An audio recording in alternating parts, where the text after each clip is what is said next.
তুমি কি জানো উম্মত, আমি 23টা বছর টানা তোর জন্য কেঁদেছিলাম।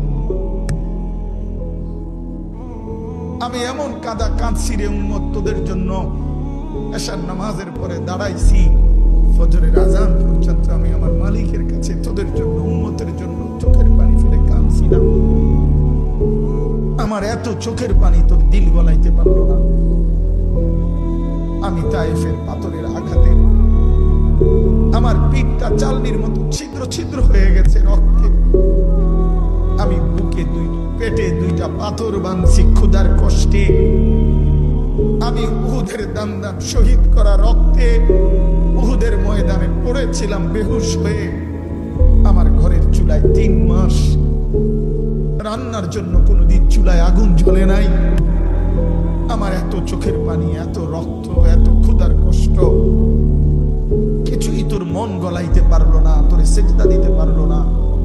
এটা আমার সামনে কি আনলা? আমি এই আমল নামা নিয়ে আল্লাহর সামনে কেমনে দাঁড়াবো? আমি কেমনে বলবো আমার মালিকের কাছে আমি কি সুপারিশ করব? আমি কেমনে বলবো রব্বুল আলামিন এটা আমার শ্রেষ্ঠ নবীর শ্রেষ্ঠ উম্মতের আমল নামা,